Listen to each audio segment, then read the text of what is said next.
Hello friends, welcome to my YouTube channel. जैसा कि हम लोग नेट के प्रीवियस ईयर के क्वेश्चंस को सॉल्व कर रहे हैं, तो उसी क्रम में आगे बढ़ते हुए आज हम दिसंबर 2011 का सोशियोलॉजी का जो सेकंड पेपर आया था उसको सॉल्व करेंगे। तो चलिए स्टार्ट करते हैं आज का फर्स्ट क्वेश्चन। सामाजिक विचारधारा के इतिहास में रेडक्लिफ ब्राउन का स्थान पूर्वाधिकारी के रूप में किस फ्रांसीसी ने लिया? वह समाजशास्त्री और सामाजिक मानवशास्त्रियों द्वारा समान रूप से जनक माना जाता है। आज भी वह मानव समाज के विद्यार्थियों के लिए विश्व के सभी भागों में प्रेरणा का स्रोत है। थोड़ा बड़ा स्टेटमेंट है, आप लोग इसे पढ़ के इसका उत्तर दीजिए। ऑप्शन है इसका August Comte, Saint Simon, Marcel Mauss या फिर दुर्खिम।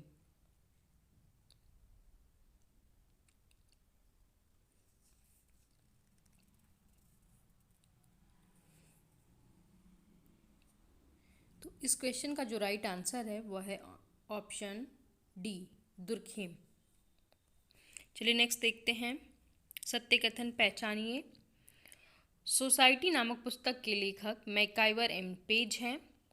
वास्तविक समाजशास्त्र यदि विशेष संबंधों का समाजशास्त्र है तो वह मानव संबंधों का समाजशास्त्र नहीं है।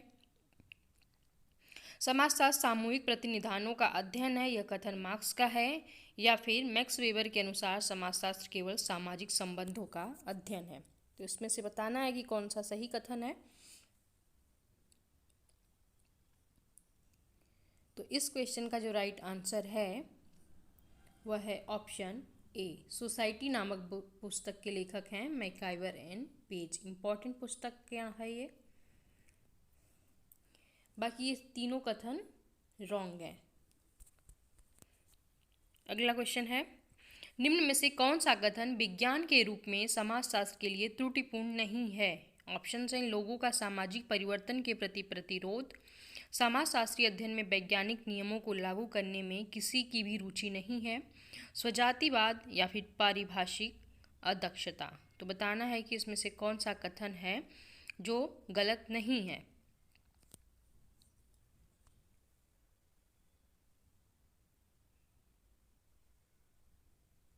तो इस क्वेश्चन का जो राइट आंसर है वो है ऑप्शन डी।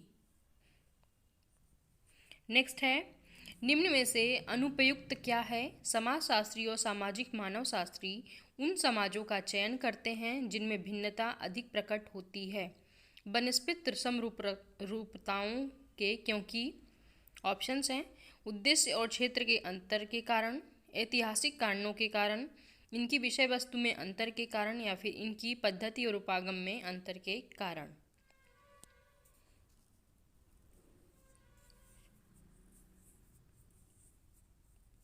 तो इस क्वेश्चन का जो राइट आंसर है वो है ऑप्शन बी, ऐतिहासिक कारणों के कारण।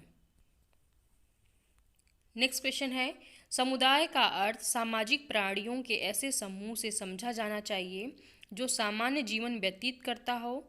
इस सामान्य जीवन में इसका निर्माण करने वाले तथा इसके परिणाम स्वरूप उत्पन्न होने वाले विभिन्न प्रकार के सभी जटिल संबंध शामिल होते हैं। यह परिभाषा किस समाजशास्त्री द्वारा दी गई है? तो समुदाय का डेफिनेशन है, इसमें से बताना है आपको कि डेफिनेशन किसकी है। तो यह है किम्बाल एंग की या होमन्स की, ऑगबन एंड निम्पॉप की या फिर मॉरिस गिन्सबर्ग की।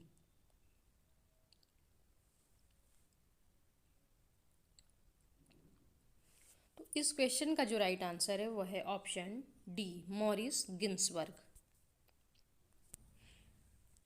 नेक्स्ट क्वेश्चन है, समिति एक संगठनात्मक समूह है जिसका निर्माण सामान्य उद्देश्यों की पूर्ति के लिए किया जाता है और जिसका अपना आत्मनिर्भर प्रशासकीय ढांचा तथा कार्यकर्ता होते हैं।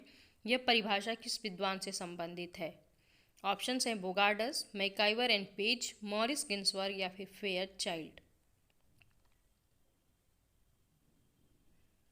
तो समिति एक संगठनात्मक समूह है, यह किसने कहा है? तो यह है फेयर चाइल्ड का कहना। तो डी ऑप्शन इसका राइट आंसर हो जाएगा। चलिए नेक्स्ट देखते हैं, समाजशास्त्रीय दृष्टिकोण से एक नगर की परिभाषा सामाजिक भिन्नता वाले व्यक्तियों के बड़े घने बसे हुए एवं स्थायी निवास के रूप में की जा सकती है। यह परिभाषा निम्नांकित में से किस विद्वान ने दी है? ऑप्शंस हैं मम्फोर्ड, लुईस बर्थ, थियोडोरसन या फिर A.R. देसाई।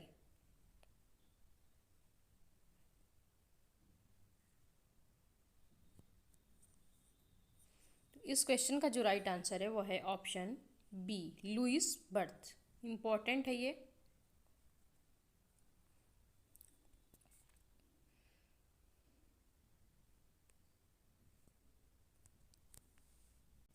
चलिए नेक्स्ट देखते हैं। निम्न में से कौन सा कथन संस्थागत ढांचे के लिए सही नहीं है? ऑप्शंस हैं ये सामाजिक संचालन हेतु निश्चित प्रवेश मार्ग है, ये मूर्त रूप से विद्यमान होती है, यह संस्थागत जटिलताओं को व्यक्त देती है, या फिर ये निश्चित रूप से विद्यमान होती है। तो बताना है इसमें से कि कौन सा कथन संस्थागत ढांचे के लिए सही नहीं है।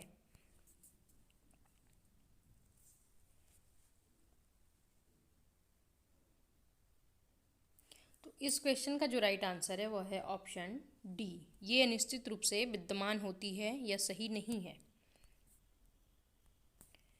अगला क्वेश्चन है सही जोड़े का मिलान करना है। तो चलिए मैच करके देखते हैं। संस्था एक विचारधारा एक ढांचे का नाम है, यह किसने कहा है? तो यह कहा है समनर ने। संस्था एक विचारधारा एक ढांचे का नाम है, किसने कहा है? समनर ने। समाज संस्था सामाजिक रीति रिवाजों का एक गुटका है, यह किसने कहा? तो यह कहा है हैमिल्टन ने। और फोकवेज किसकी है? समनर की। तो इस क्वेश्चन का जो राइट आंसर है वो है ऑप्शन ए। अगला क्वेश्चन है संस्कृति की संरचना को निर्मित करने वाले प्रमुख उपादान या अंग सांस्कृतिक तत्व, संस्कृति संकुल, संस्कृति प्रतिमान एवं संस्कृति क्षेत्र हैं। ये अंग क्रमशः बढ़ने वाले अंग हैं और इस दृष्टि से कि संस्कृति की छोटी से छोटी इकाई सांस्कृतिक तत्व है और कई सांस्कृतिक तत्व मिलकर निर्माण करते हैं। ये बताना है आपको कि क्या निर्माण करते हैं। तो एक सांस्कृतिक तत्व का, या एक संस्कृति संकुल का, या एक संस्कृति प्रतिमान का, या फिर एक संस्कृति क्षेत्र का। तो जब कई सांस्कृतिक तत्व मिलते हैं तो उस किसका निर्माण करते हैं, ये बताना है आपको। तो इस क्वेश्चन का जो राइट आंसर है वो है ऑप्शन बी, एक संस्कृति संकुल का। नेक्स्ट क्वेश्चन है टायलर के अनुसार ज्ञान, विश्वास, कला, आचार, कानून, प्रथा और ऐसी ही अन्य क्षमताएं एवं आदतें जो मनुष्य समाज का एक सदस्य होने के नाते प्राप्त करता है। बताना है कि ये किसके संदर्भ में इन्होंने कहा है ये डेफिनेशन, और बहुत इंपॉर्टेंट डेफिनेशन है ये टाइलर की। तो इन्होंने सभ्यता के बारे में बताया है, या संस्कृति के बारे में कहा है, या फिर परंपरा, या फिर संस्था के बारे में। तो बताना है कि इन्होंने ये परिभाषा किसके संदर्भ में दी है। तो इस क्वेश्चन का जो राइट आंसर है वो है ऑप्शन बी, संस्कृति के बारे में, या संस्कृति को डिफाइन करते हुए इन्होंने यह वाक्य कहा था। तो इम्पॉर्टेंट है ये बहुत। चलिए नेक्स्ट देखते हैं। मूल्य समाज द्वारा मान्यता प्राप्त इच्छाएं या लक्ष्य है जिसका आंतरीकरण सीखने या समाजीकरण की प्रक्रिया के माध्यम से होता है और जो प्राकृतिक अभिमान्यताएं, मानक तथा अभिलाषाएं बन जाती हैं। मूल्यों को इस रूप में किस विद्वान ने परिभाषित किया है? यह अगेन डेफिनेशन है। ऑप्शन है इसके फीचर, जॉनसन, राधा कमल मुखर्जी या फिर मैकाइवर। तो इस क्वेश्चन का जो राइट आंसर है वो है ऑप्शन सी, राधा कमल मुखर्जी। ये इम्पॉर्टेंट डेफिनेशन है और राधा कमल मुखर्जी भी एक बहुत इंपॉर्टेंट राइटर हैं जिनसे रिलेटेड हर बार क्वेश्चंस पुटअप होते हैं। तो इनको आपको बहुत से अच्छे से पढ़ना है। अगला क्वेश्चन है ऐसा समाजशास्त्री कौन है जिसने सामाजिक प्रतिमानों को सामाजिक व्यवहार के मापने के पैमाने के रूप में माना है? ऑप्शंस हैं फीचर, लिंटन, रॉबर्ट बीरस्टीड या फिर एम फ्रांसिस अब्राहम। तो किसने कहा, ये की पॉइंट्स भी है कि सामाजिक प्रतिमानों की बात कौन करता है। इन्होंने एक और कहा कि समाजशास्त्र है वो सामाजिक प्रतिमानों का जाल है। तो ये कहा है रॉबर्ट वीरस्ट्रीट ने। तो ऑप्शन सी इसका राइट आंसर हो जाएगा। अगला है, मुख्य परिस्थिति वह है जो दूसरी परिस्थितियों की तुलना में अधिक महत्वपूर्ण एवं अग्रणीय होती है। यह कथन किस समाजशास्त्री का है? ऑप्शन है वीरस्ट्रीट का, फीचर का, लिंटन का या फिर ऑगबर्न एवं निमकॉफ का।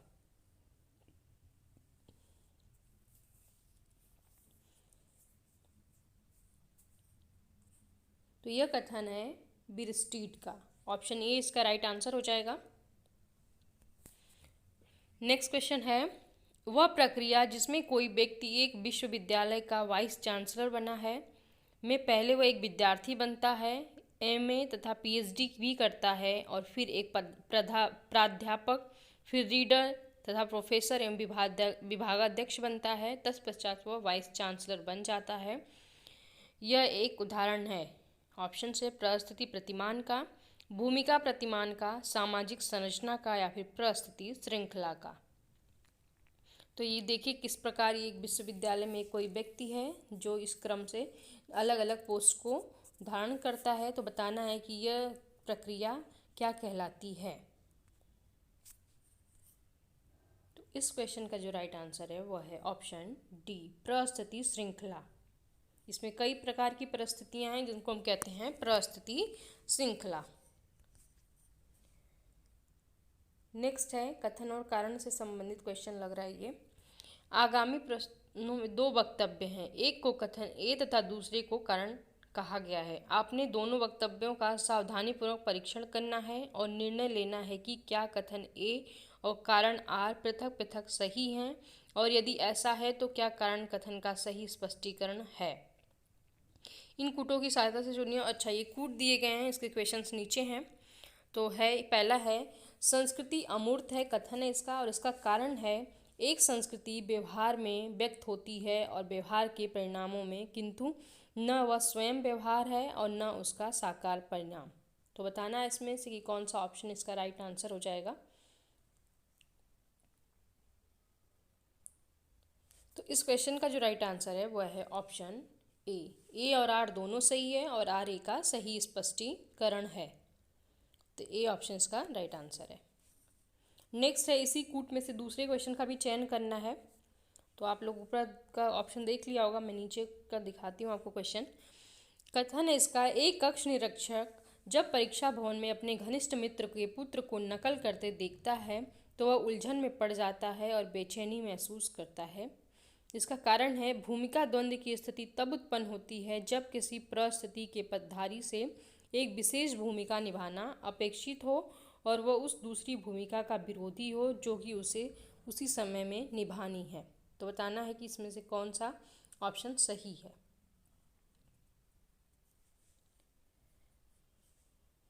ये ऑप्शंस हैं और ये है इसका कथन कारण। एक बार आप लोग अच्छे से पढ़ लीजिए फिर इसका आंसर करिए।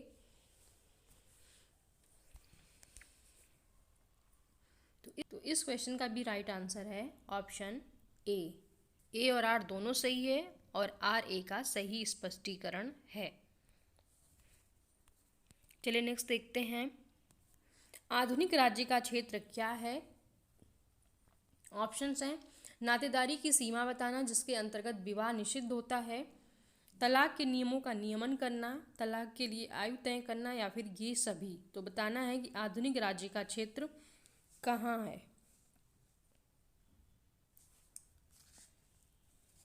तो इस क्वेश्चन का भी राइट आंसर है ऑप्शन डी, ये सभी आंसर सही है।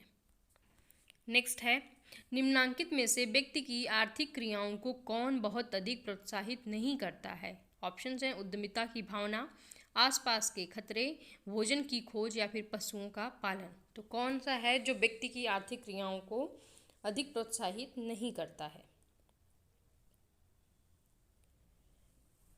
तो इसका जो राइट आंसर है वह है ऑप्शन बी, आसपास के खतरे से आर्थिक क्रियाओं का कोई रिलेशन नहीं है, बाकी भोजन की खोज, पशुओं का पालन, उद्यमिता की भावना, ये सब व्यक्ति की आर्थिक क्रियाओं से संबंधित है।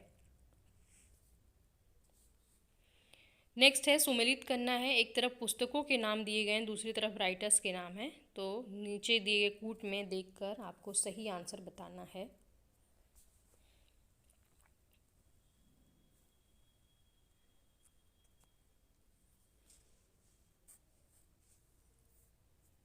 तो चलिए मैच करके देखते हैं इसे। फैमिली एंड किन इन इंडो यूरोपियन कल्चर, यह बुक किसकी है? तो यह बुक है G.S. घुरिये की। ए का 4, तो 2 में है 4। एक और मैच करते हैं। किनशिप ऑर्गेनाइजेशन इन इंडिया, बहुत इंपॉर्टेंट बुक है और यह बुक है इरावती कर्वे की। Marriage and family in India, यह है K.M. कपाड़िया की।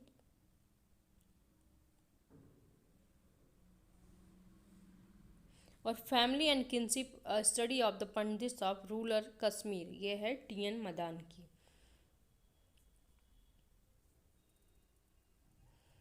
तो इस क्वेश्चन का जो राइट आंसर है वह है ऑप्शन सी।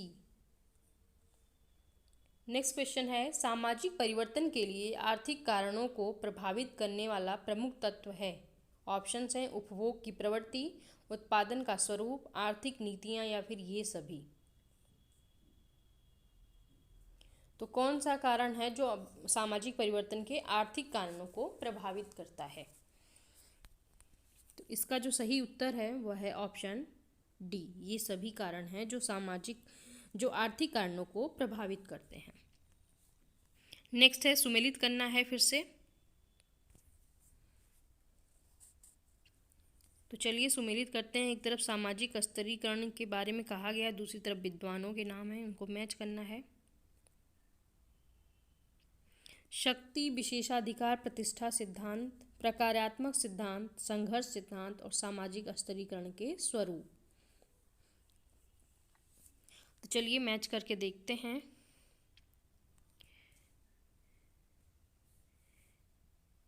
तो शक्ति, विशेषाधिकार, प्रतिष्ठा सिद्धांत किसका है? यह है गेरहार्ड लास्की का। प्रकार्यात्मक सिद्धांत है किंग्सले डेविस का। संघर्ष सिद्धांत है कार्ल मार्क्स का। और सामाजिक स्तरीकरण के स्वरूप बताए हैं टी.बी. वॉटोमोर ने। तो डी ऑप्शन इसका राइट आंसर हो जाएगा। क्या हो जाएगा? डी। चलिए नेक्स्ट क्वेश्चन देखते हैं। सामाजिक समूह मनुष्यों के उस निश्चित संग्रह को कहते हैं जो एक दूसरे के साथ अंतःक्रिया करते हैं और इस अंतःक्रिया की एक इकाई के रूप में ही अन्य सदस्यों के द्वारा पहचाने जाते हैं। समूह की यह परिभाषा किस समाजशास्त्री ने दी है? ऑप्शंस हैं स्मॉल, विलियम्स, एडवर्ड सापिर या फिर कूले। तो ये डेफिनेशन है सामाजिक समूह की और बताना है कि किसने दी है डेफिनेशन।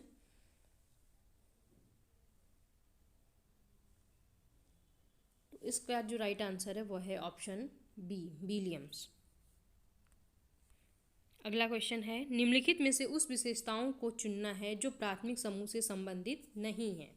ऑप्शन हैं शारीरिक समीपता, समूह का लघु आकार, संबंधों की लंबी अवधि या फिर संबंध अवैयक्तिक होते हैं।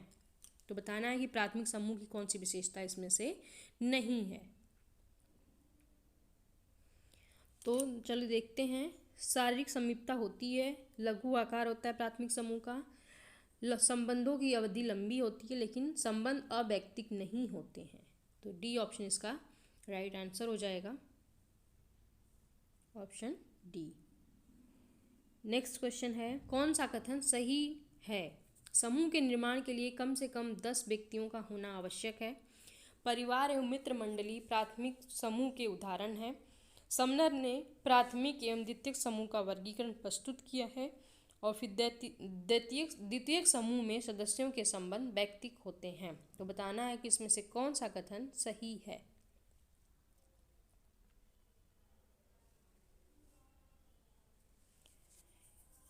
तो इसका जो राइट आंसर है वो है ऑप्शन बी, परिवार एवं मित्र मंडली प्राथमिक समूह के उदाहरण है। बाकी ये तीनों ऑप्शंस गलत हैं।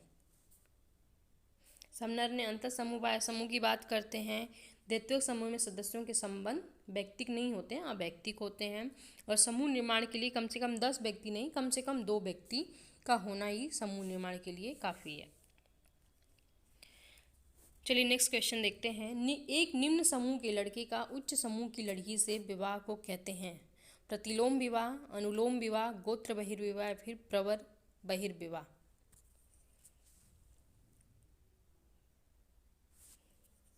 तो इजी क्वेश्चन है ये। इसका जो राइट आंसर है वो है ऑप्शन ए, प्रतिलोम विवाह।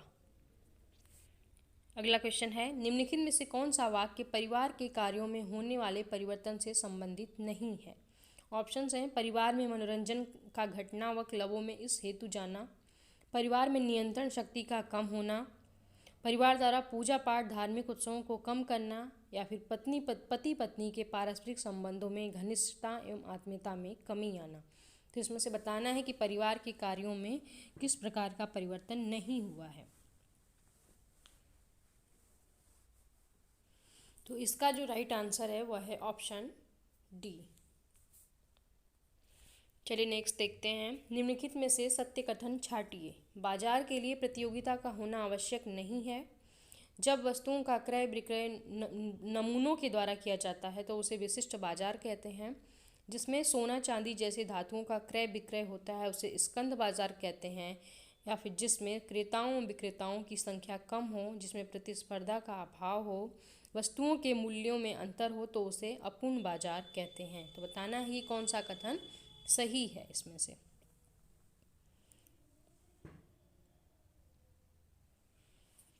तो इसका जो राइट आंसर है वह है आंसर ऑप्शन डी। चलिए नेक्स्ट देखते हैं।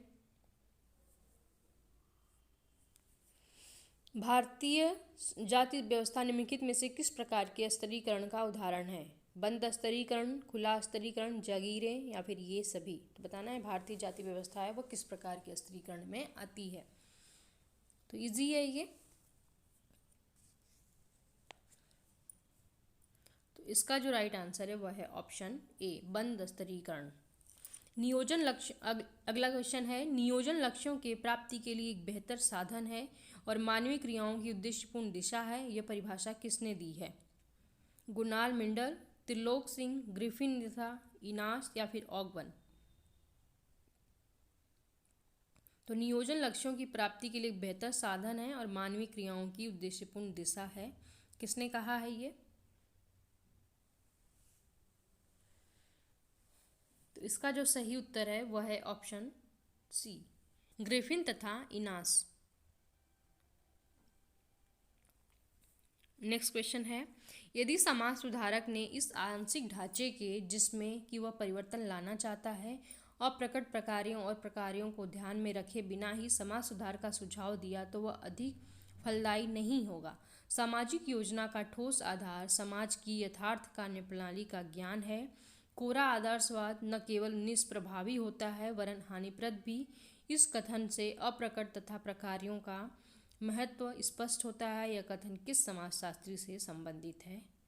तो बहुत लंबा कथन है ये, आप लोग ध्यान से पढ़िए और फिर इसका आंसर करिए।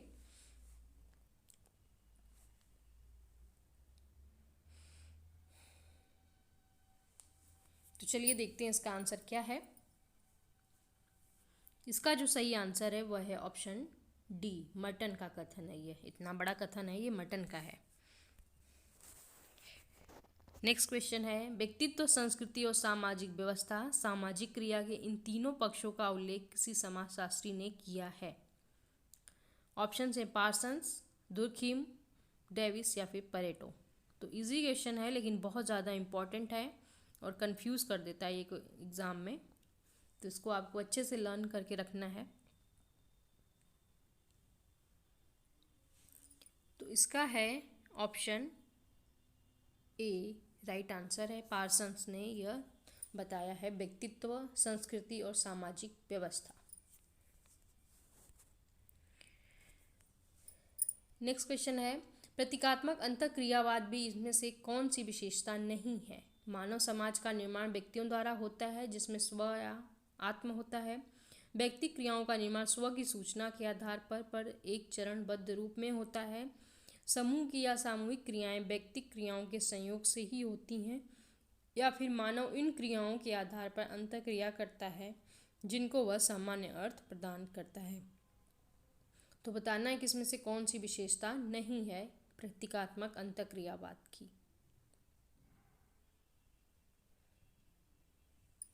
तो इसका जो सही आंसर है वह है ऑप्शन डी। मानव उन क्रियाओं के आधार पर अंतःक्रिया करता है जिनको वह सामान्य अर्थ प्रदान करता है। तो डी ऑप्शन इसका राइट आंसर हो जाएगा। चलिए अगला देखते हैं। वह संघर्ष जो एक समूह पर किसी अन्य बाहरी समूह द्वारा थोपा जाता है तो उसे क्या कहेंगे? ऑप्शन है बाह्य संघर्ष, आंतरिक संघर्ष या फिर संघर्ष या इनमें से कोई नहीं। तो वह संघर्ष जो एक समूह पर किसी अन्य बाहरी समूह द्वारा थोपा जाता है तो उसे क्या कहते हैं? तो जैसे कि वाक्य पढ़ने से ही आपको स्पष्ट हो जाएगा कि इसका आंसर क्या है। तो इसका जो सही आंसर है वह है ऑप्शन ए, बाह्य संघर्ष। नेक्स्ट है रिसर्च से क्वेश्चन है ये। सामाजिक अनुसंधान की समस्याएं हैं अवधारणाओं में स्पष्टता का अभाव, सामाजिक घटनाओं की जटिल प्रकृति, वस्तुनिष्ठता प्राप्त करने में कठिनाई या फिर उपरोक्त सभी। तो बताना है कि सामाजिक अनुसंधान की समस्याएं कौन सी हैं।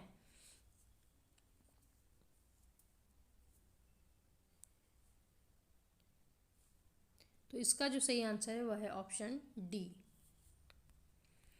चलिए नेक्स्ट देखते हैं। प्रमाणों तथा तथ्यों का विकास निष्पक्ष रूप से परीक्षण करने की इच्छा और योग्यता ही वस्तुनिष्ठता है। यह कथन किसका है? ग्रीन, मैकाइवर, कुक या फिर जोचर।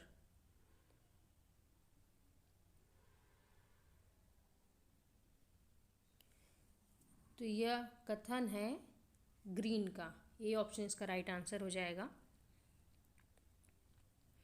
नेक्स्ट है असत्य कथन पहचानिए। विज्ञान में कार्य कारण संबंधों की विवेचना की जाती है।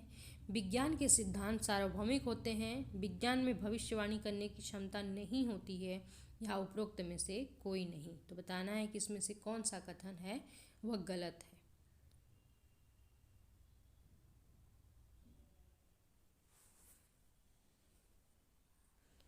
तो इस क्वेश्चन का जो राइट आंसर है वह है ऑप्शन सी, भविष्यवाणी विज्ञान में कर सकते हैं।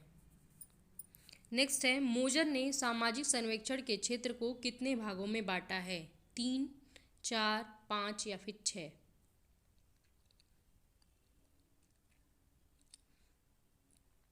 तो इस प्रकार के भी क्वेश्चन पूछे जाते हैं कि प्रकार कितने हैं। तो ये याद करना थोड़ा सा टफ होता है, लेकिन क्या करें, एग्ज़ाम में तो आता है तो याद करना पड़ेगा, इसलिए आप लोग इसको अच्छे से तैयार कर लीजिएगा। तो इसका जो सही आंसर है वह है ऑप्शन बी, 4। नेक्स्ट है सही जोड़े बनाइए।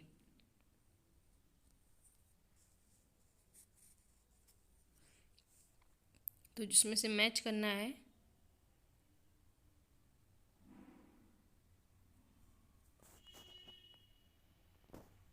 तो ये है, ऊपर कुछ बुक्स के नाम है, नीचे इनके दूसरी तरफ उनके राइटर्स के नाम है और मैच करना नीचे दिए गए कूट में से।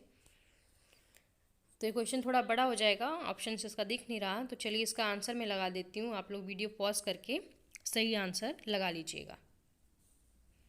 तो इसका जो सही आंसर है वह है ऑप्शन ए। नेक्स्ट है निदानात्मक शोध की निम्न में से कौन सी विशेषता नहीं है?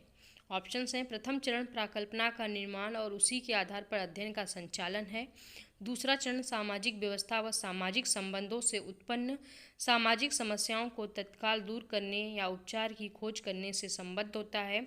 सामाजिक ढंग से समस्या के कारणों का सही रूप से पता करने का प्रयत्न किया जाता है या उपरोक्त में से कोई नहीं। तो बताना है कि इसमें से निदानात्मक शोध की कौन सी विशेषता नहीं है।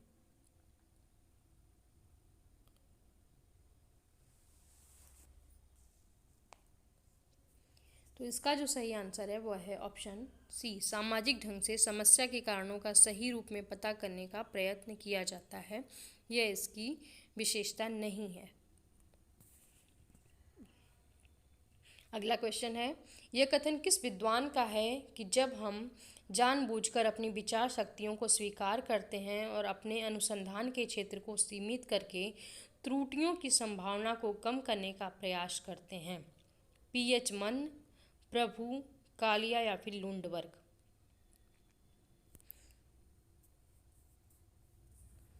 तो इसका जो सही आंसर है वह है ऑप्शन डी, लुंड वर्ग का कथन है यह। नेक्स्ट क्वेश्चन है, सरलता एक तेज धार वाला यंत्र है जो व्यर्थ की प्राकल्पनाओं तथा विवेचनाओं को काट भी सकता है, अतः इसे विलियम ओकम का उस्तरा कहा गया है। यह किसका कथन है? लुंड वर्ग का, बोगार्डस का, पीवी यंग का या फिर इनमें से कोई नहीं। तो विलियम ओकम का उस्तरा किसे किसे कहा गया है? ये किसका कथन है? तो ये कथन है पीवी यंग का। नेक्स्ट क्वेश्चन है, जब समस्त इकाइयों के चुने जाने की पूर्ण संभावना हो तब कौन सा निदर्शन उपयोग में लाया जाता है? सरल निदर्शन, कठिन निदर्शन, सरल दैव निदर्शन या इनमें से कोई नहीं। तो जब सभी इकाइयों को चुने जाने की संभावना होती है तो उसे हम कौन सा निदर्शन कहते हैं? तो इस क्वेश्चन का जो राइट आंसर है वह है ऑप्शन सी, सरल दैव निदर्शन। नेक्स्ट क्वेश्चन है, जब अवलोकनकर्ता किसी समूह के जीवन में भाग लिए बिना किसी समूह की क्रियाओं से अलग रहकर एक वैज्ञानिक की भांति अवलोकन करता है तो उसे कौन सा अवलोकन कहेंगे? सहभागी अवलोकन, असहभागी अवलोकन, अर्ध सहभागी अवलोकन या फिर उपरोक्त में से कोई नहीं। तो इसका जो सही आंसर है वह है ऑप्शन बी, असहभागी अवलोकन। नेक्स्ट है, प्रश्नावली के साथ अनुसंधान करने वाली संस्था या व्यक्ति द्वारा एक पत्र भेजा जाता है, उस पत्र को कहते हैं अनुगामी पत्र, दीर्घगामी पत्र, सहगामी पत्र या इनमें से कोई नहीं। तो इम्पॉर्टेंट क्वेश्चन है ये, कौन सा, जब हम प्रश्नावली भरवाने के लिए जो भेजते हैं लेटर तो उसे हम क्या कहते हैं?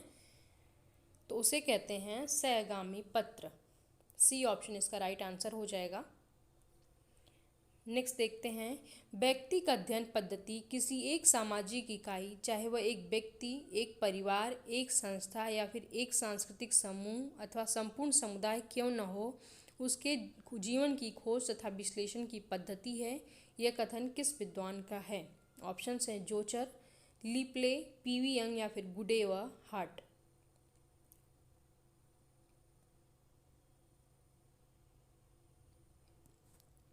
इसका जो राइट आंसर है वह है option C, P V Young. Next question है, अंतर्वस्तु विश्लेषण साक्षात्कारों, प्रश्नावलियों, अनुसूचियों तथा अन्य भाषा विषयक अभिव्यक्तियों लिखित अथवा मौखिक द्वारा प्राप्त अनुसंधान दल की अंतर्वस्तु में व्यवस्थित वैश्विक तथा मात्रात्मक वर्णन हेतु अनुसंधान की एक प्रविधि है। यह परिभाषा किस विद्वान की है? ऑप्शन हैं गुडे व हार्ट की, मजूमदार एवं मदान की, पीवी यंग की या इनमें से कोई नहीं।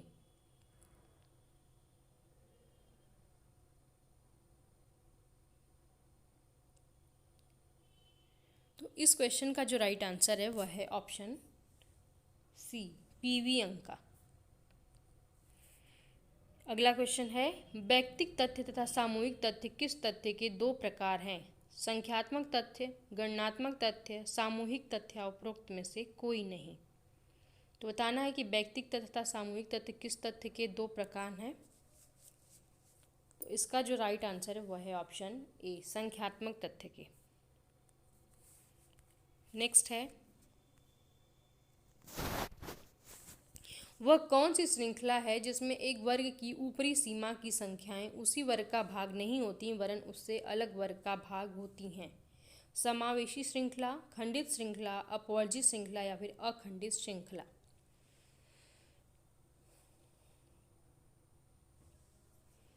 तो इसका जो राइट आंसर है वह है ऑप्शन सी, अपवर्जित श्रृंखला। नेक्स्ट है और आज का ये लास्ट क्वेश्चन है, जब संबंध संख्यात्मक स्वभाव के हों तो उन संबंधों को जानने व मापने और एक संक्षिप्त सूत्र से स्पष्ट करने के उचित सांख्यिकी अंतर को सहसंबंध कहा जाता है। यह परिभाषा किस विद्वान ने दी है? ऑप्शन हैं जहोदा व कुक, गुडे व हार्ट, क्रॉक्सटन एंड काउडेन या फिर उपरोक्त में से कोई नहीं। तो बताना यह डेफिनेशन किसकी है?